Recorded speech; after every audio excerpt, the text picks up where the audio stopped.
So pinagpalang umaga sa atin lahat. Ang worship service na ito natin sa ng Chapel of Worship Christian Faith Ministry para sa araw ng linggo, March 15, 2026. Kamusta po ang lahat?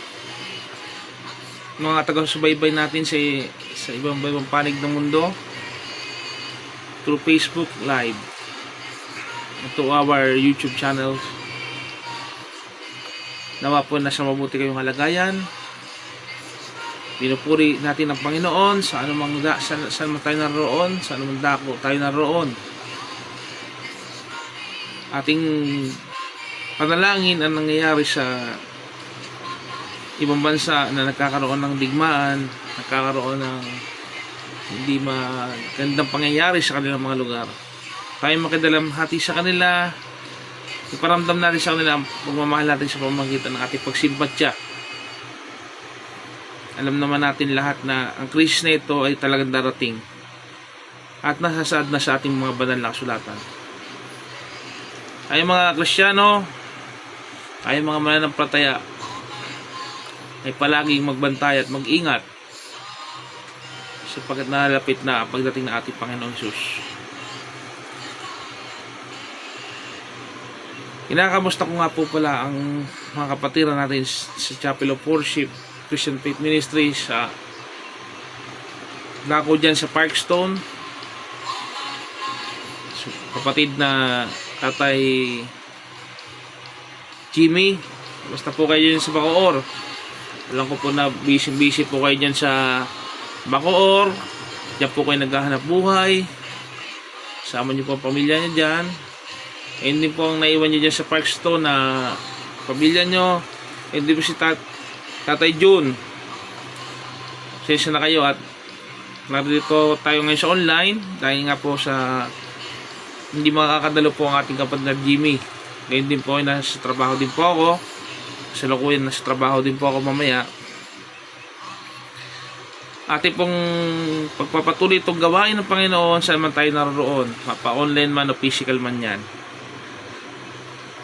ay mag-worship sa Panginoon, ay sumamba sa Panginoon, luwalhatian natin ang Panginoon sa Espiritu at katotohanan. Let us worship our Lord our God.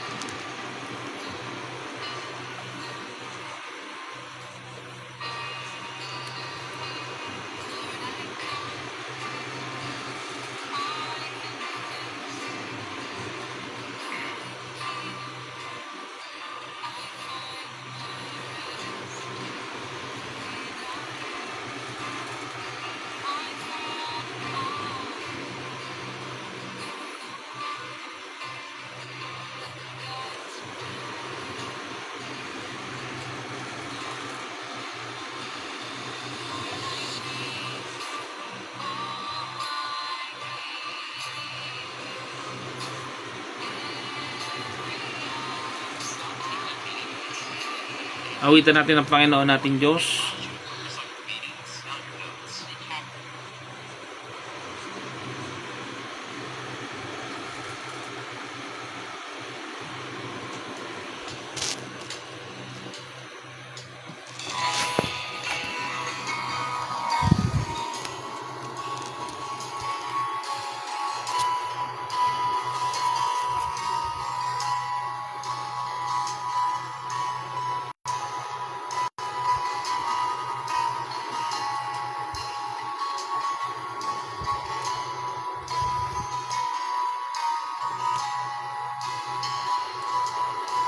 Lights of the world, you step down to the darkness. Open my eyes, let me see beauty that made his heart adore you. Hope of a life spent with you. Here I am to worship, here I am to bow down, here I am to say that you're my God. You're altogether lovely, altogether worthy, altogether wonderful to me. Amen, Lord. King of all days, oh so highly exalted, glorious in heaven above. Humbly you came to the earth you created, all for love's sake became poor. Here I am to worship, here I am to bow down, here I am to say that you're my God. You're altogether lovely, altogether worthy, altogether wonderful to me. You can follow the church page at Chapel of Worship sa FB page po. Nandun po, susubaybayan niyo po ako doon live. You can follow that so that ma-update po kayo sa aming worship and church activities po. Let's continue. To see my sin upon the cross, we'll never know how much it costs to see my sin upon that cross.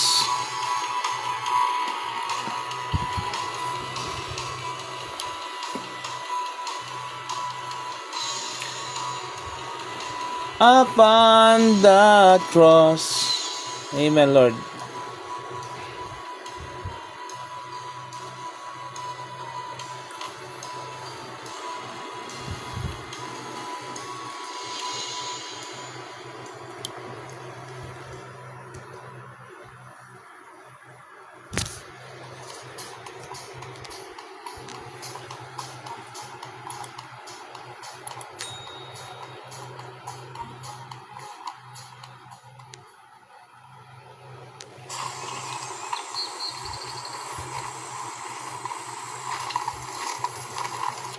Let us worship our Lord into our hearts. Amen.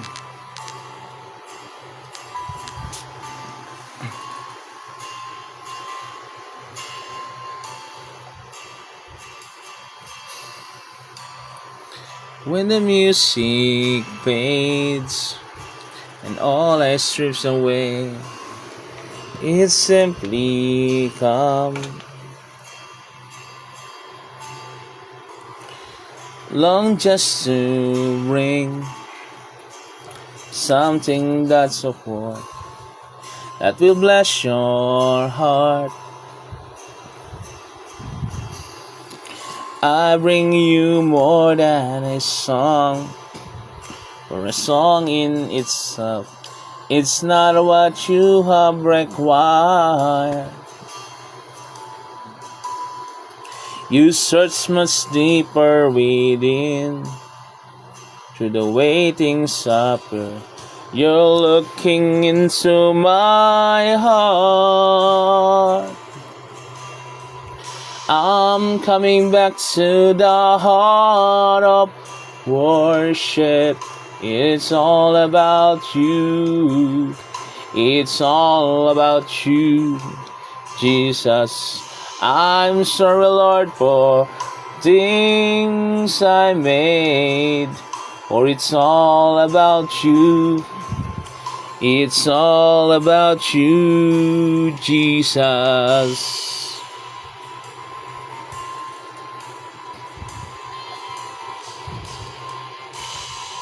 King of endless war, no one could express how much you deserve.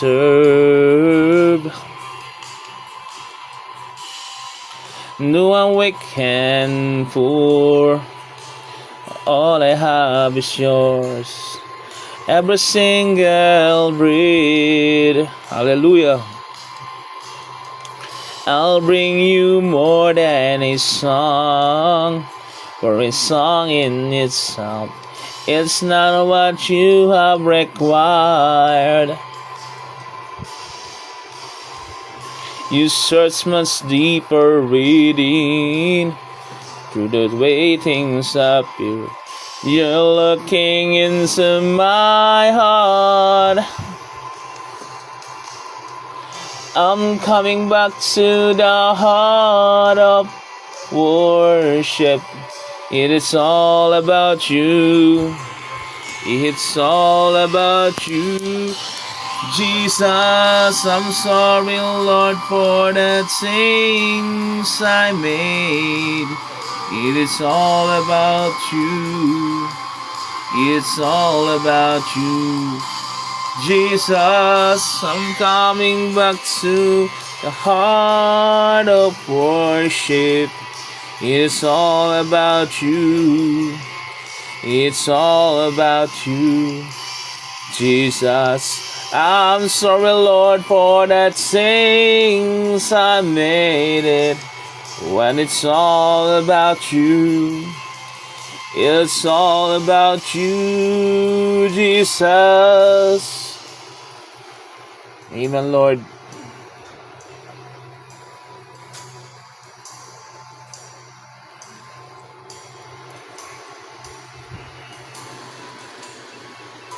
I'll bring you more than a song, more than a song.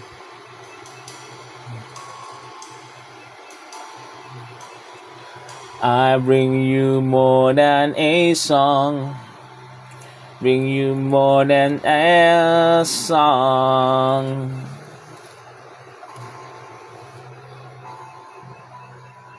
You're looking into my heart, into my heart.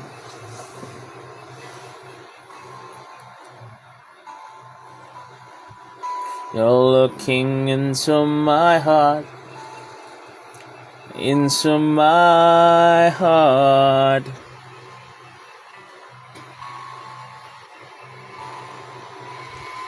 You're looking into my heart, into my heart.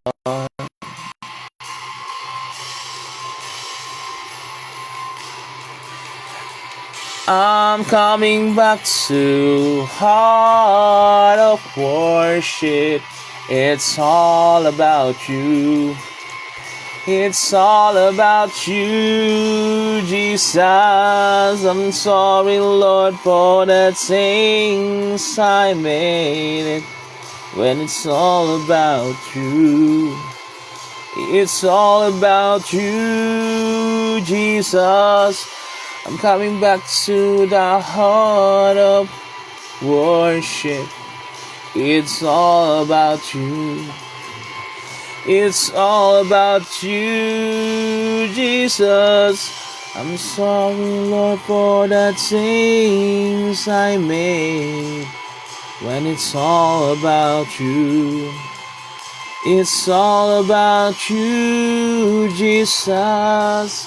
Coming back to the heart of worship. It's all about you.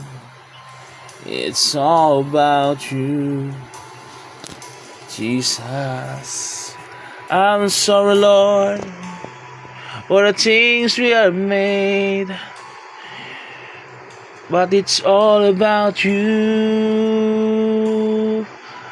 Jesus. Thank you, Lord, for the opportunity to proclaim your greatness, your holiness. Amen. Let's sing How Great is Our God. Okay.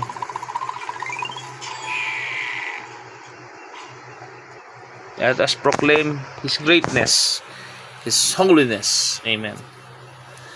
Mga kapatid na Jonathan Pasilan, kamusta po kayo dyan sa abroad? Kasama ko po sa Messiah's Mission Ministry po. Yung si kapatid na Jonathan, na hoping po nasa mabuti kayong kalagayan. at sa iba natin taga-subaybay sa ating live. Thank you po sa inyong pagsubaybay. Ang lahat ng papuri natin, gloria natin sa Panginoon Diyos lamang. Our God is beyond our limitation, beyond the time. Let us worship Him according to His greatness. Hallelujah.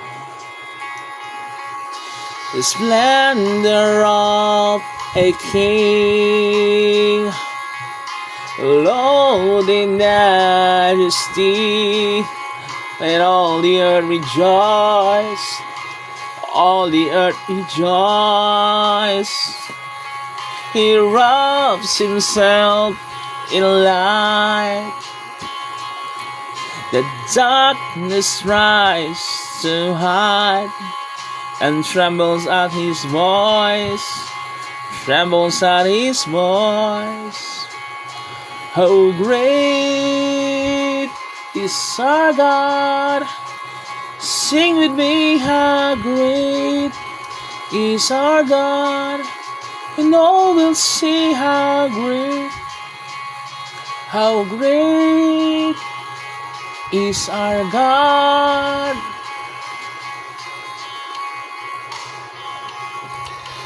Age to age He stands, and time is in His hand, beginning and the end, beginning and the end. The Godhead three in one, Father, Spirit, and Son, the Lion and the Lamb, the Lion and the Lamb. How great is our God!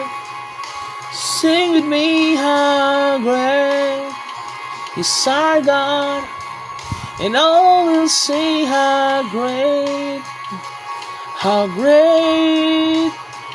is our God.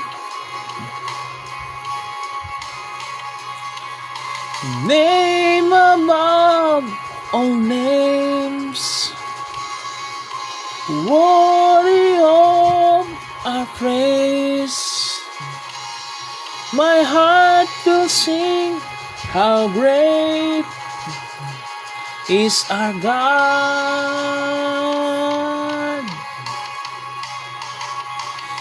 You're the name above all names.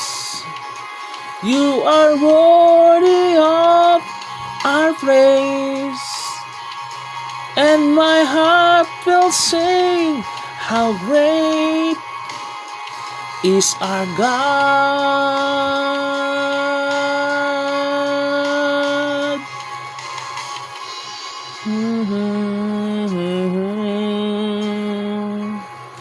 How great our God. Let us sing the praises.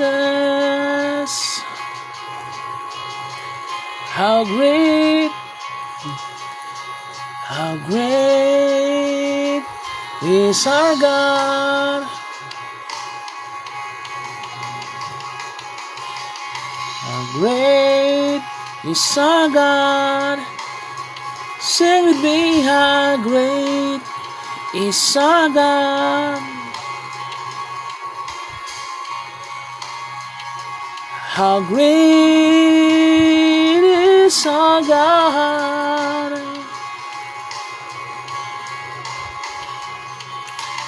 Jesus is the Lamb. You are worthy, our Lord, to be praised. Your holiness, your kindness to us. Hallelujah. You are worthy beyond comprehension. You are worthy to be praised. You are great beyond all creation. Amen.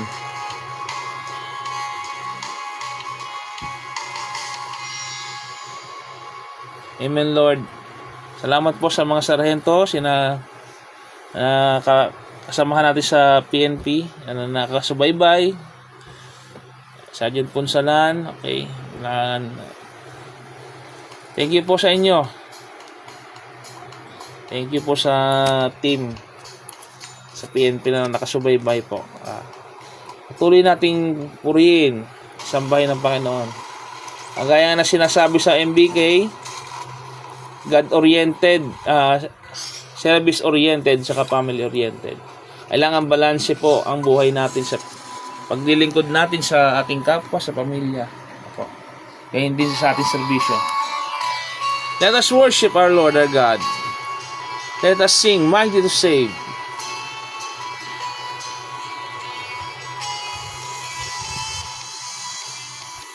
Let us sing, Mighty to Save. Thank you for watching, mga kasama ko sa serbisyo. Let us sing. Everyone needs compassion, love that's never failing. Let's mercy fall on me. Everyone needs forgiveness, a kindness of our Savior, the hope of nations.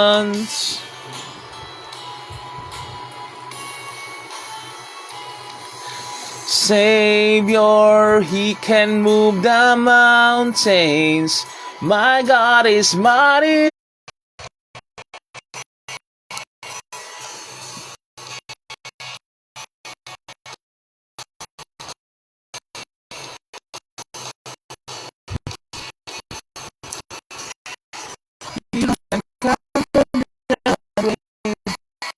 Jesus conquered the grave. Savior, He can move the mountains. My God is mighty to save. He is mighty to save forever. Author of salvation. He rose and conquered the grave. Jesus conquered the grave. He can move the mountains. My God is mighty to save. He is mighty to save forever. Author of salvation. He rose and conquered the grave.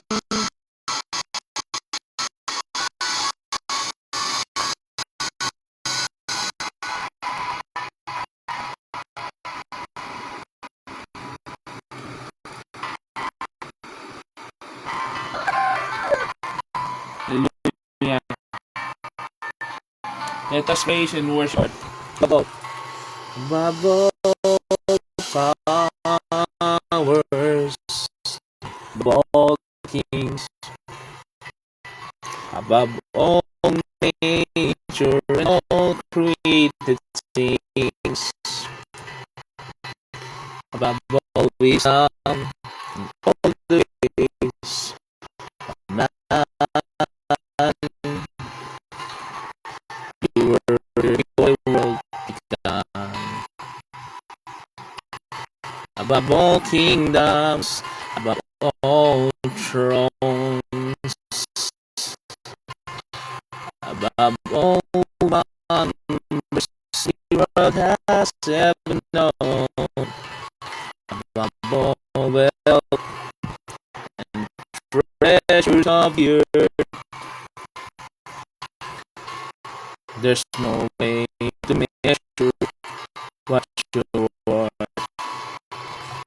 Crucified, crucified, laid behind a stone, beat to die, rejected and alone, like a rose, trampled on the ground. He stood the fall. Sorry,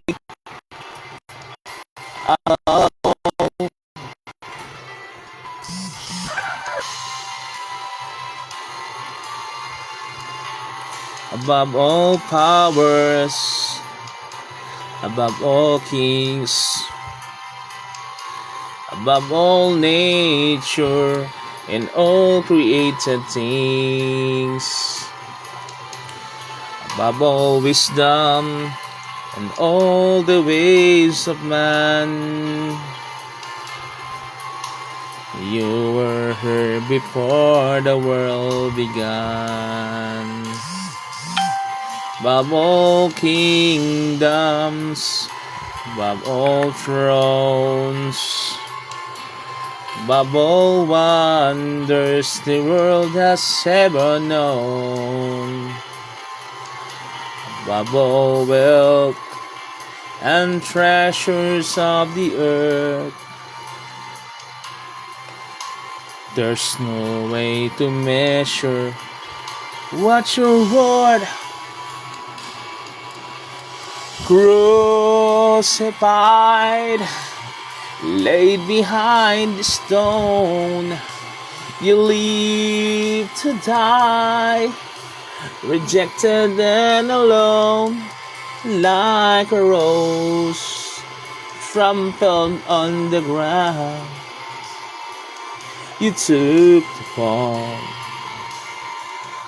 and thought of me above all.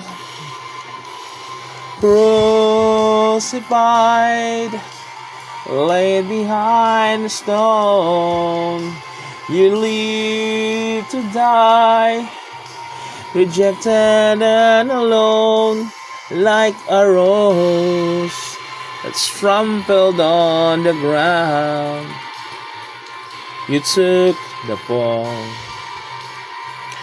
and thought of me above all.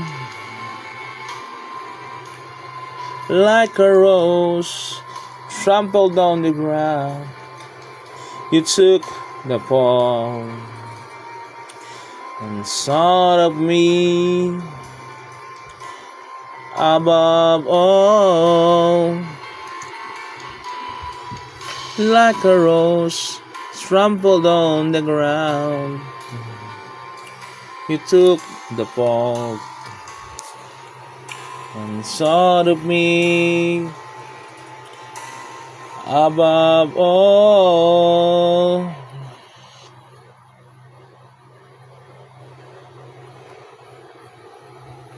Let us worship our Lord, our God. Sa pong awitin, bago sa pagsimulan ng ating sermon.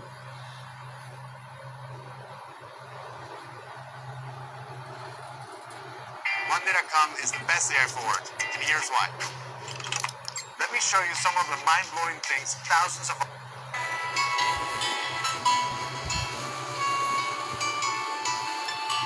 Takilang katapatan.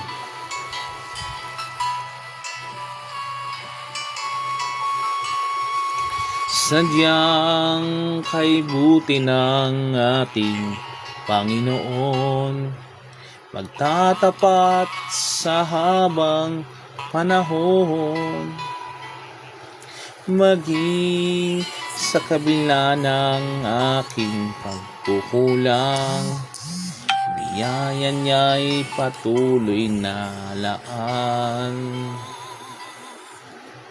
Katulad ng pagising gintong araw, patuloy siyang nagbibigay tanglaw. Kaya sa puso ko't damdamin, katapatan niya'y aking pupurihin.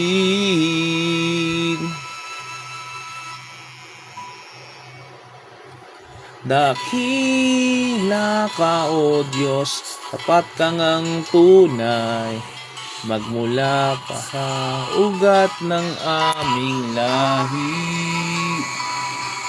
Mundo'y magunaw man, aasahan kang lagi, maging hanggang wakas nitong buhay.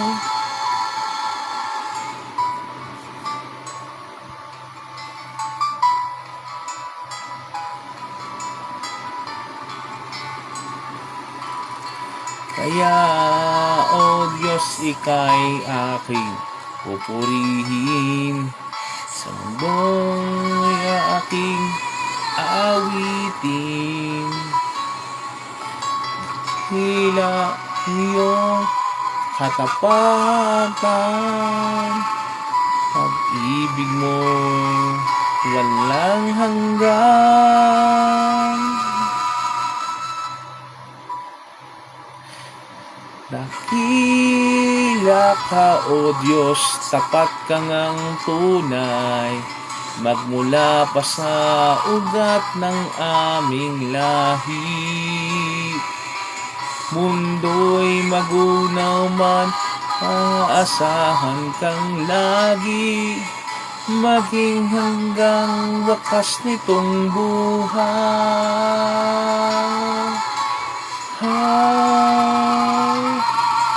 Dakila ka, O Diyos, sa habang panahon, katapatan mo'y matibay na sandigan.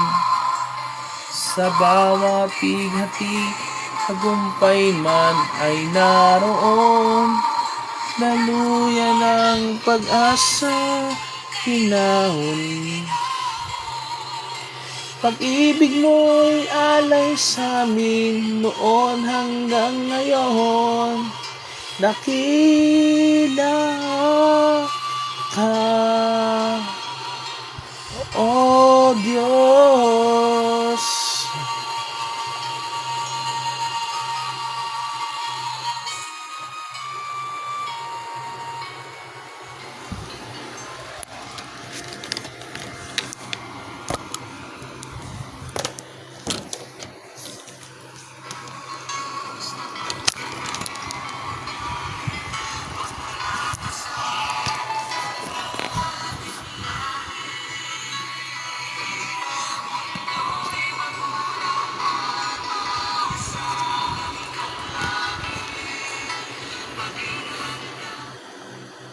Work today is broken.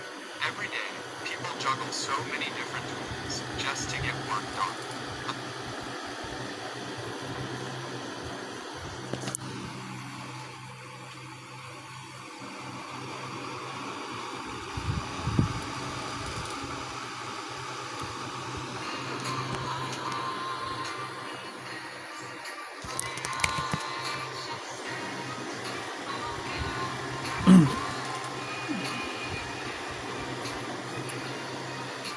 Tayo po ay magsisimula sa gawain ng Panginoon sa umagang ito. Ngayon po ay March 15, 2026. Dadako na po tayo sa pagpapahayag o sermon para po sa atin ngayong umagang ito. Sa pagdidiwang natin ng araw ng Panginoon. Natutuwa po ang Panginoon at tayo ay nabibigay ng panahon sa Kanya sa pakikinig at pagsubaybay sa Kanyang ministeryo. Ang ating pag-aaralan ay patungkol sa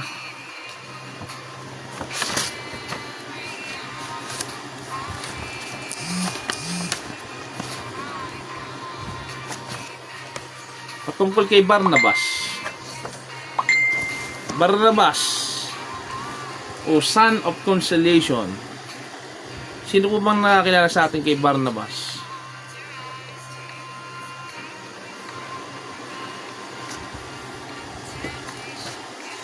Pag-aaralan po natin ito sa makikita mo natin ang talatang ito sa Bagong Tipan.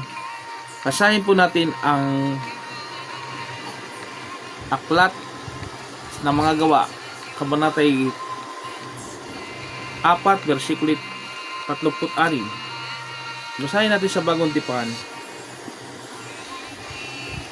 Mga gawa ng Apostol, kabanatay 4.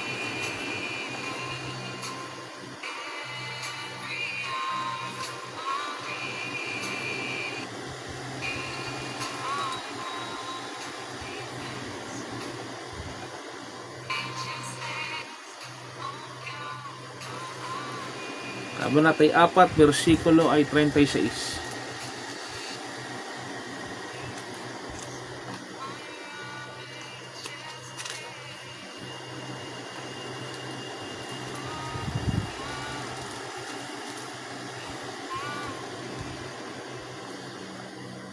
Gayon ang ginawa ni Jose, isang Levitang taga Chipre, kaya't Bernabe ang itinaguri sa kanya ng mga apostol. Ibig sabihin, matulungin. Ipinagbibili niya ang kanyang bukid at ibinigay sa mga apostolang pinagbilhan. Purihin ang pagkabasa ng salita ng Panginoon Diyos. Mababasa natin ito sa Bagong Tipan na ang mga pangalan sa Bagong Tipan, halimbawa na lamang ay ang pangalang Jesus o Isaac, Yeshua, o ang pangalang Pedro, o ang pangalang Mateo, o ang pangalang kung ano mang pangalan, John, ay may kahulugan. Halimbawa na lang ito sa ating tagapagligtas. Ang pangalang Jesus ay nangangahulugang ang Diyos ang naliligtas. Kapag sinabi namang Emmanuel, ang kahulugan nito ay kasama natin ang Diyos. Pag sinabi naman natin Juan, ang ibig sabihin nito ay nakabag ang Diyos o kinaawaan ka ng Diyos. Tayo po ay magpatuloy sa pag-aaral ngayon ng gawain ito, Chapel of Worship Christian Faith Ministry through online. Nawa po ay nakasubaybay po kayo. Nawa po ay marami po ang mabibless ngayong tayo ay sa kasalukuyan na sa krisis. Marami po nangyayari. Pagtaas ng gasolina, kakaroon ng epekto po ng digmaan. Tunay nga po na kailangan natin ng Panginoon sa buhay natin. Kailangan natin ng pananampalataya. Kailangan natin kumapit sa Panginoon upang hindi tayo mawala ng ano sa buhay na ito. Upang magkaroon tayo ng direksyon sa buhay ito, upang tayo ay panatili sa pananampalataya, kailangan natin basahin, pag-aralan itong banal na kasulatan na ito. Mga kaibigan, mga kapatid sa pananampalataya, ating pagbulay-bulayan si Barnabas. Kinakailangan natin ng isang inspirasyon sa buhay natin ito na makikita sa buhay natin sa Biblia. At tinaguri ang si Barnabas bilang the encourager o yung nagbibigay ng comfort sa iba, nagbibigay siya ng aliw sa iba. So madaling salita, ang ibig sabihin nito ay kumbaga sa isang kampiyon, halimbawa sa kampiyon, hindi siya nanalo, halimbawa, kung hindi man nanalo isang kampiyon, anong tatawagin doon sa second placer, third placer? Hindi ba tinatawag natin itong, bibigyan natin ito ng reward o medalya, second place, third place, bilang consolation prize.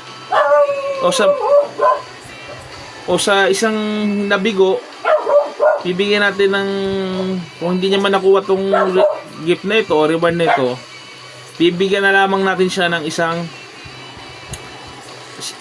regalo o pagkain upang hindi naman siya ganong masaktan.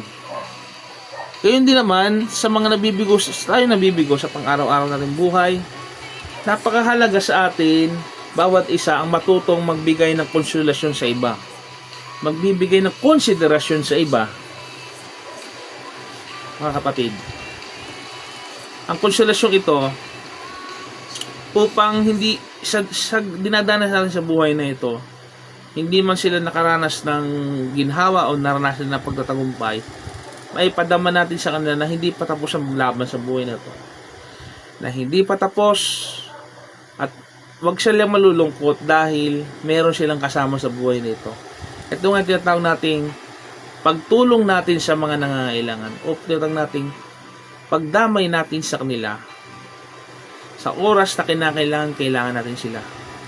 Hindi yung sa panahon natin kasi ngayon, binabaliwala natin yung iba. Namarating lang natin yung tururok ng tagumpay, maging pinakadakila tayo, maging pinakamagaling tayo, o makaiwas tayo sa gulo. Hindi natin iniisip na yung iba. Hindi natin iniisip ang nararamdaman ng iba. Maging okay lang tayo, hindi na natin iniisip ang nararamdaman ng ibang tao. Dito matututunan natin kung paano tinutulong ng salita ng Diyos sa buhay ni Bernabe kung paano siya tinawag na Son of Consolation.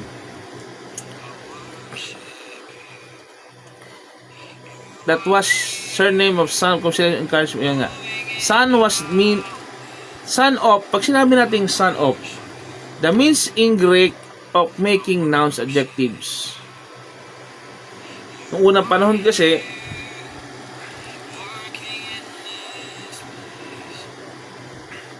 pa kasi mga kapatid, mga kaibigan, tinatawag ang tao sang-ayon sa pagkakilanlan o karangalan o tinatawag nating kung kanino siya anak. Halimbawa, saan kanila. Halimbawa, ako ay ang pangalan ko po ay Arwin or Arwin Jan, ang pangalan ko po. Anak ni ganito. Noong unang panahon, tatawagin kang Arwin Jan, anak ka ni Artemio o pangalan ng taking tatay. Anak ka ni ganito. Kung ikaw ay pangalan mo ay Robin, tatawagin ka na pangalan mo ay yung pangalan ng tatay ni Robin. Kung sino man ang pangalan ng tatay ni Robin, tatawagin siya bilang pagkakilanlan ng tatay niya. O halimbawa, si Jesus. Si Jesus na taga, saan lugar ba yon? Saan siya nakatira? Nazaret. Tatawagin siyang Jesus ng Nazaret o taga Nazaret. Kasi nung unang panahon, napakaraming Jesus ng unang panahon. Maraming kapangalan ng ating Panginoong Jesus. Ano ba, yung Jesus na Barabas o Jesus na taga Nazaret? Kasi may Barabas din ho eh. Yung pinalaya doon sa yung panahon ng papako ng Panginoon. Parurusahan ng mga kriminal doon sa ng mga Romano ay may kapangalan ng Panginoon. Kaya tinaguring, ano ba, Jesus Barabas o Jesus na taga Nazaret? Kaya nga po, napaka-importanting malaman natin yung background na istorya po, kung ano po yung ibig sabihin ng mga sinasabi natin na sa kanilang panahon po, yun ang pagkakatawag sa isang pangalan.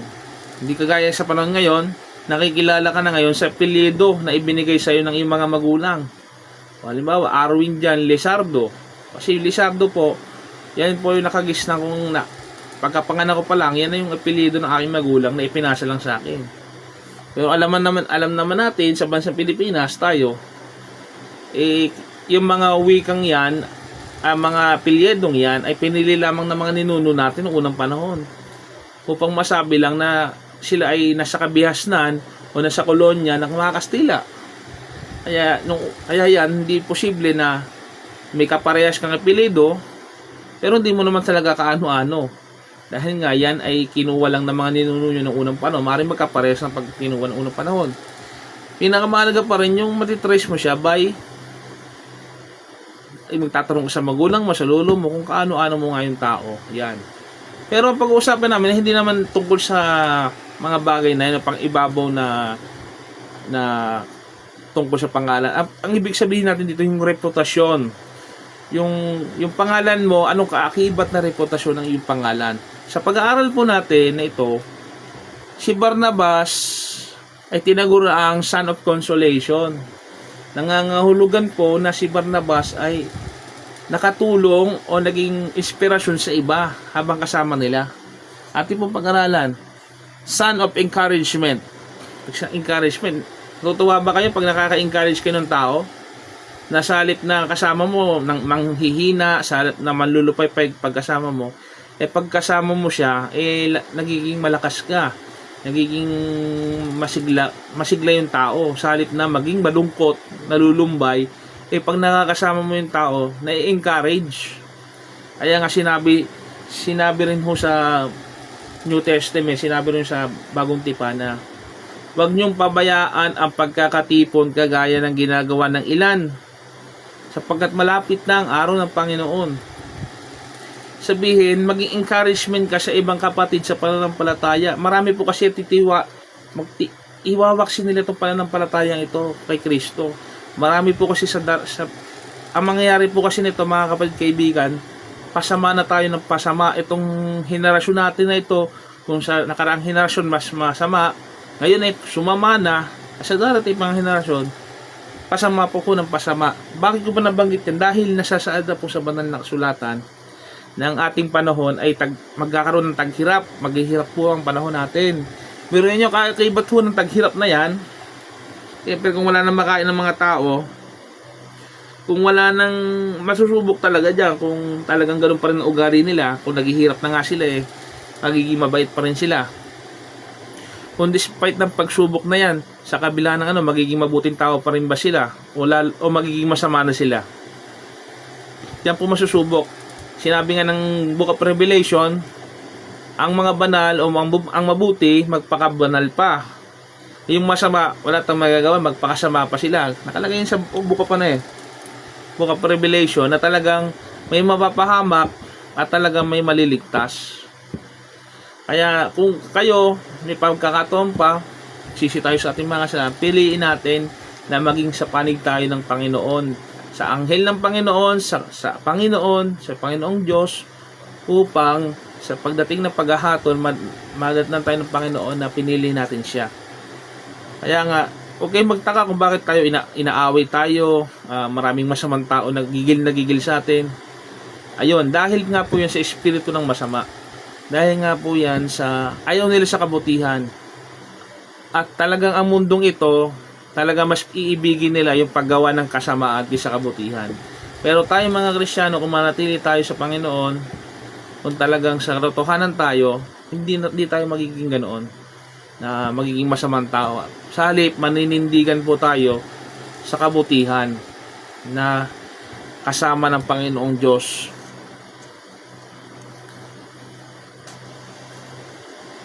Tinawag ng Panginoong Hesus ang mga alagad niya sa kanilang mga pangalan. Kung naalala nyo, si Simon Pedro, halika, gagawin kitang mamamalakayan ng tao. Sinabi kay San Pedro. Tinawag niya si San Mateo, isang maniningil ng buwis. Despite ng makasalanan, tinawag niya si San Mateo. Sinabi niya pa nga kay San Mateo na inaano pa nga siya ng mga mataas na pare, yung mga sinasabing mga dalubhasa sa batas at mga banal, sasabihin nila kaibigan ng mga makasalanan at sumasama sa mga makasalanan, di ba, hinuhusgahan nila ang Panginoong Hesus. Pero ang Panginoong Hesus, kilala nila ang bawat tao. Halimbawa na lang, si Pedro, si Andres, si Nathaniel, yung mga 12 disipulo niya, kilala niya po yun. Hindi pa nga siya pinapanganak, kilala na ng Panginoon. Sa pangalan, kilala sila ng Panginoon, sapagkat ang Panginoong Hesus ay ang taong, siya po ay nagkatawang tao, siya ay Diyos na nagkatawang tao. Kilala niya po sila. Maliwanag po na tinawag niya sila, kilalang kilala niya sila. Kung tayo sa panahon natin ngayon, nananampalataya, kilala tayo ng Diyos. Hindi ka pa nakikinig sa akin ngayon, hindi ka pa ngayon ay di aksidente na napanood mo itong programang ito, ay kilala ka na ng Diyos sa pangalan. Maniwala kayo, kahit yung address natin o tirahan natin, pangalan natin, lahat ng detalye, ultimo buhok natin sa ulo, kahinaan natin, alam ng Diyos ang lahat tungkol sa ating pagkatao at buhay. Kaya sino ba tayo para tumanggi sa Panginoon, sa panyaya ng Panginoon na sumunod kayo sa akin, sabi niya. Maging alagad tayo niya, maging tagasunod tayo ng Panginoong Hesukristo. Ang ating pag-aaral na ito na patungkol kay Barnabas ay matatagpuan natin sa Bagong Tipan. Si Barnabas kasi may katangian na kailangan nating magampanan din. Alam naman natin na yung mga taong nababasa na sa Biblia, hindi aksidente naririto sila o bakit nasulat yung buhay nila dito. Naririto sila upang pag-aralan natin, bulay-bulayin natin, upang sa ganun yung mabuti kunin natin at ang masama iwaksin natin. Yung masamang nakalagay dito, huwag nating gayahin, at yung mabuting narito sa Biblia, yun ang gagayahin natin. Naintindihan po ba natin? Yung buhay po ni Barnabas, the son of consolation, o pagiging matulungin. Okay, aralin nga po natin yung kay Barnabas, yung sino ba si Barnabas? A Levite. Alam natin pag yung Levita, di ba? Levite. Ang Levita, yun yung mga pare. Sa 12 tribo ng Israel, ang Levite yung mga pari po. Sa mga paring yan, mga paring Levita, doon po nakabilang yung pinagmulan niya. Priestly tribe of Israel. Basahin nga natin, mga Gawa Kabanatay 4, versikulo 4, versikulo 36.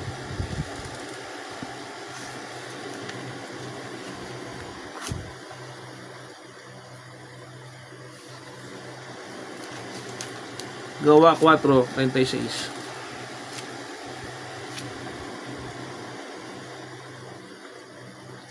Gayon ang ginawa ni Jose, isang Levitang taga-Chipre. Kaya't Bernabe ang tinaguri sa kanya ng mga apostol. Ibig sabihin, matulungin.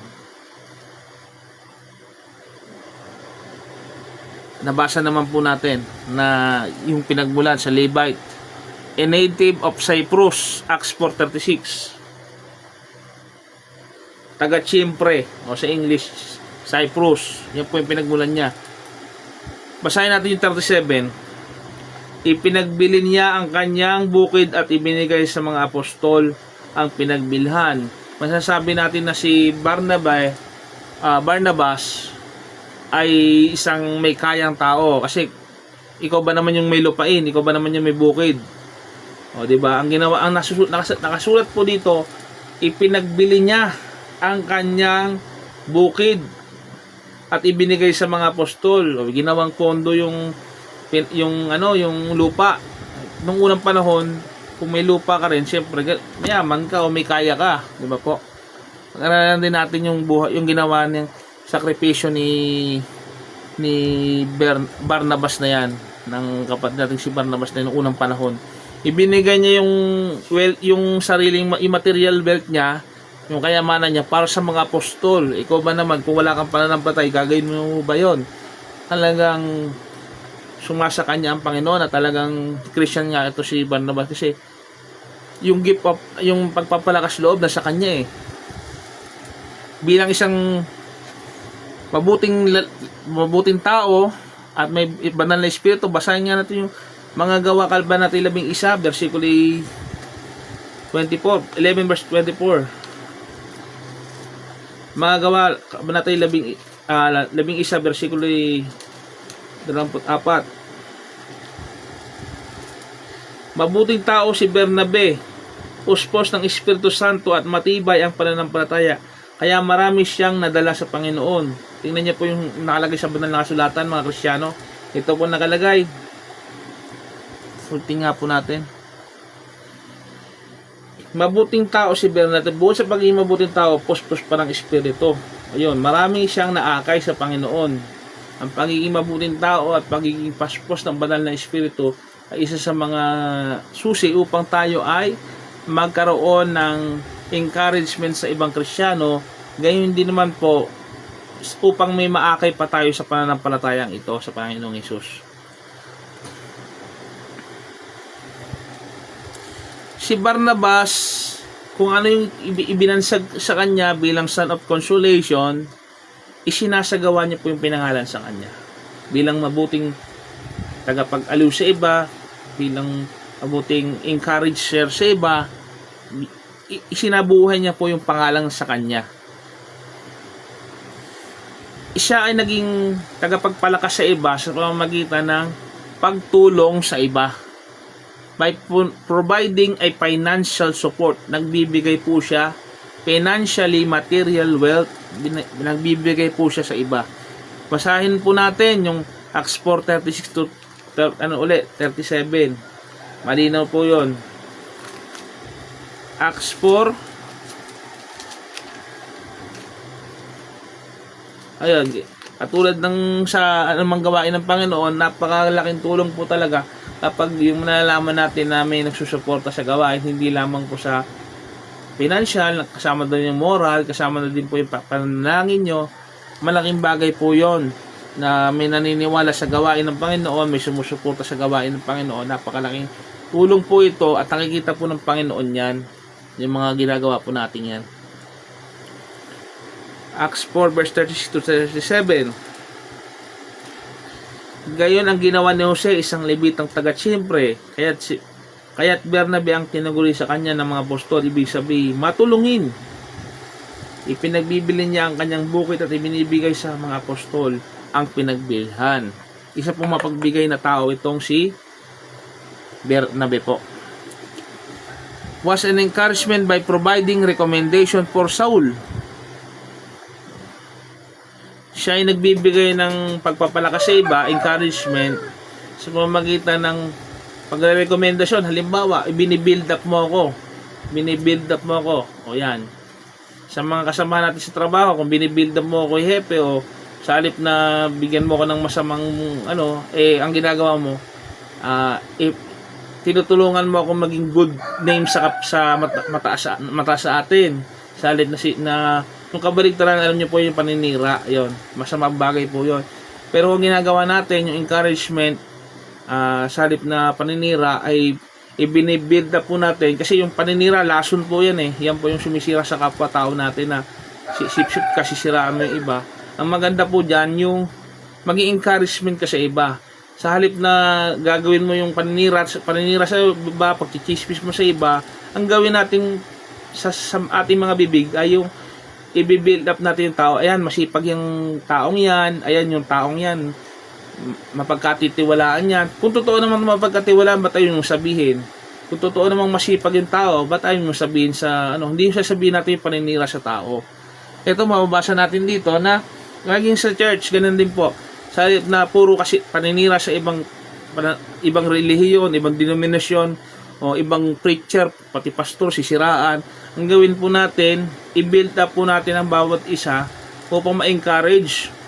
Pag may nakita akong pastor dyan na nangangaral din, i-build up ko.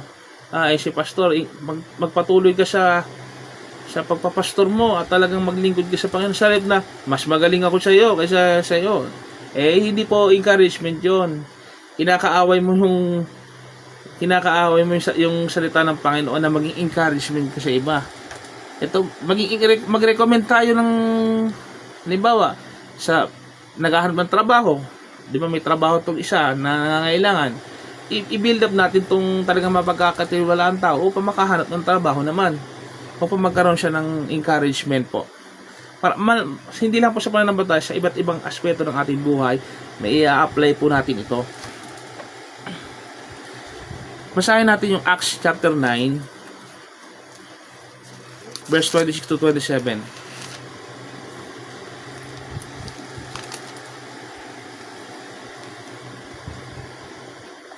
Pagdating ni Saulo sa Jerusalem, sinikap niyang mapabilang sa mga alagad doon.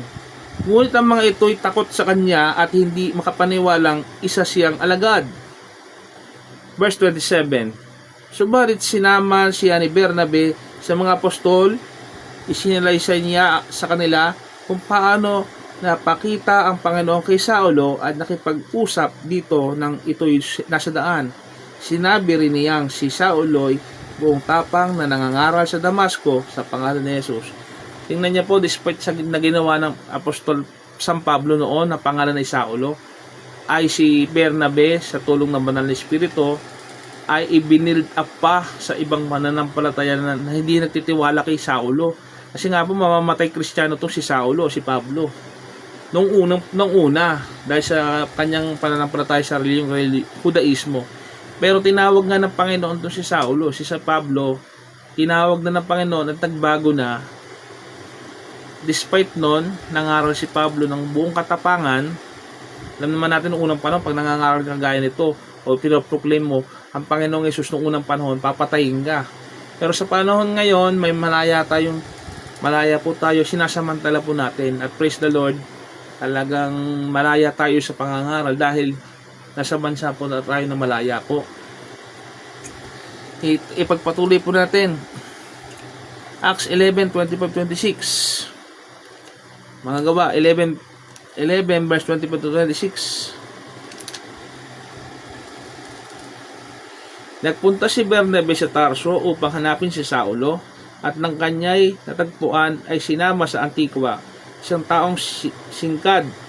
Silang nanatili roon kasama ang iglesia at nagturo sa mga maraming tao. At doon sa Antigua, unang tinawag na Kristiyano ang mga alagad.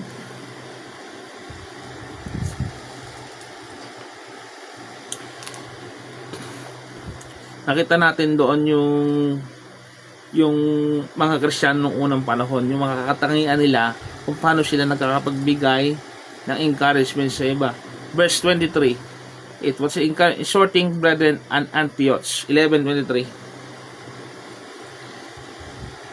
Nang dumating siya roon at makita ang pagpapala ng Diyos sa kanila, siya ay nagalak at pinagpayuhan silang lahat na natiling tapat sa Panginoon. Yung mga encouraging word, yung mga encouraging yung presensya natin, yung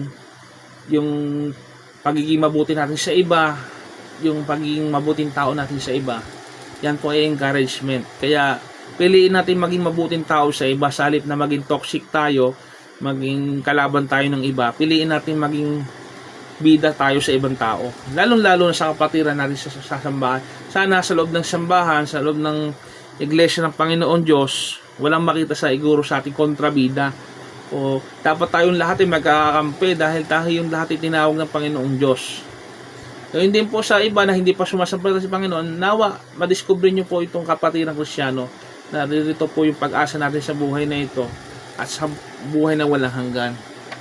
Hindi natin kakampi ang mundong ito. Ang mundong ito ay sisirain tayo nito. Ang mundong ito ay mawawala. Subalit ang nanatili sa Panginoon, habang buhay po tayo magkakasama.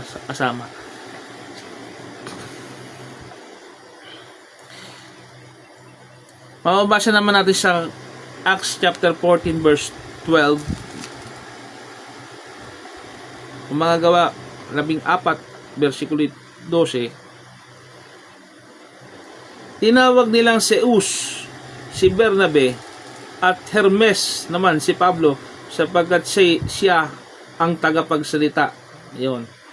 Nabasa po natin na si Bernabe kasama niya si Pablo, magkasama po sila, magkompanyon po sila. Halimbawang si Pablo ay nahihirapan sa ganitong pagsasalita, meron po siyang kasama si Bernabe na binansagan nga sila ng mga Grego noong panahon na si Hermes at si Zeus. Alam naman natin na yun ang mga Diyos-Diyosan nila. Subalit, nakita natin doon na yung pagtutulungan ng dalawang Kristiyano upang mahikayat naman din ang iba na manampalataya sa Panginoong Jesucristo.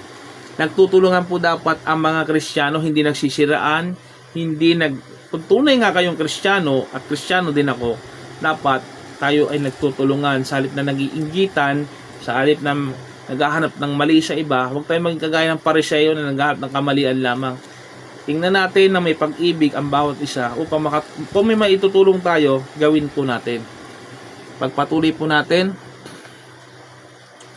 Kailangan maging mabuting partner po tayo. Maging mabuting kasamahan sa iba, lalo na sa pananampalataya. Kung sa mundo, hindi tayo makakita ng mabuting kaibigan, nawa sa pagsasama-sama na itong pagiging Kristiyano natin, dito natin matagpuan yung magkakaroon ng tunay na tao, tunay na kaibigan, tunay na katrabaho. Nawa yung mga Kristiyano dyan na mga kasama ko sa trabaho, naway magliwanag tayo na sa ganun, magpakilala tayo sa mundo na tayo talaga ang mga tunay na may pag-asa na sa atin ang tunay na kaibigan. Sa ganun, pag makapakita natin ito sa mundo, susunod sila kay Kristo dahil mabuti ang ating example. Okay, pagpatuloy natin, naway maging pagpapakala tayo sa ating pag-aaral na ito. An encouragement by taking Mark to Cyprus to work. Sa pagtatrabaho, kailangan tutulungan. O gayon din sa Acts chapter 15. Basahin nga natin sa English version naman para may iba naman tayo 15.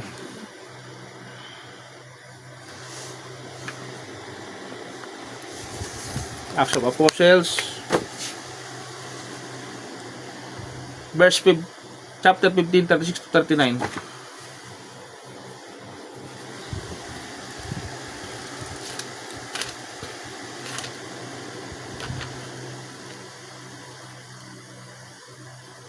Okay, subaybayan pa natin.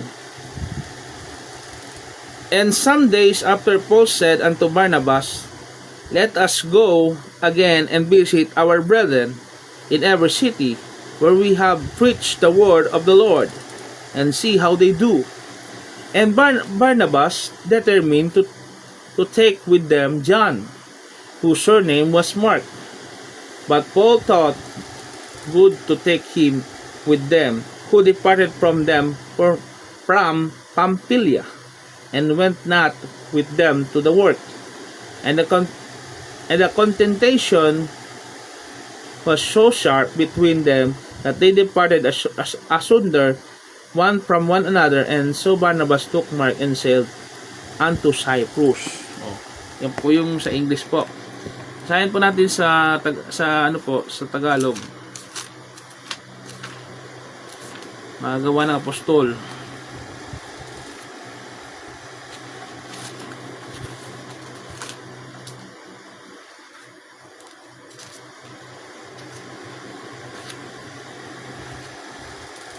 Verse 36 to 39. Makalipas ang ilang araw, sinabi ni Pablo kay Bernabe, balikan natin at dalawin ang mga kapatid sa mga bayang pinangaralan natin ng mga salita ng Panginoon at tingnan kung ano ang lagay nila. Ibig ni Bernabe isama si Juan na tinatawag ding Marcos, ngunit ayaw ni Pablo sapagkat hindi siya nagpatuloy na sumama sa kanila sa kanilang gawain, kundi humiwalay sa kanila sa Pamphylia. Nagkaroon ng mainitang pagtatalo kaya't naghiwalay sila. Isinama ni Bernabe si Marcos at naglayag sila patungong Chipre.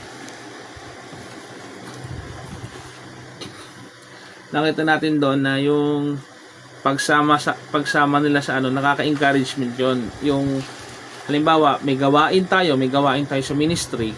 May mga mahirap na tasking tayo sa Panginoon. O kahit sa trabaho natin, sa secular o kahit anuman sa pamilya. Kapag sinasamahan natin, nakakapagdagdag yon ng encouragement.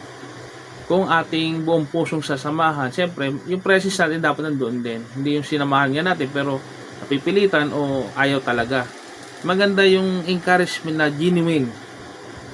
Ayun po. Nakakapagdagdag ng, aside yung meron tayong pananampalataya at pagtawag sa Panginoon, siyempre yung companion natin dito bilang, kaya nga tinawag tayong magkakapatid, nakakadagdag po yun, yung encouragement natin sa iba. Saka yung bukod tayo nakaka-encourage, sila din naman nakaka-encourage sa atin.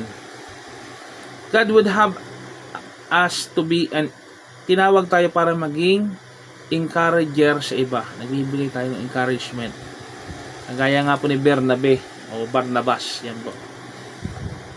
Ang kinakailangan na simbahan, ng tahanan, ng komunidad ay yung kagaya ng kay Bernabe. Yung attitude po niya. Kayahin po natin si Bernabe na matulungin, nagbibigay ng motivasyon sa iba, nagbibigay ng kasiglahan sa iba, nagpapalakas sa iba. The passage express the importance of encouragement. Ephesians 6 verse 22. Basahin po natin sa Epeso.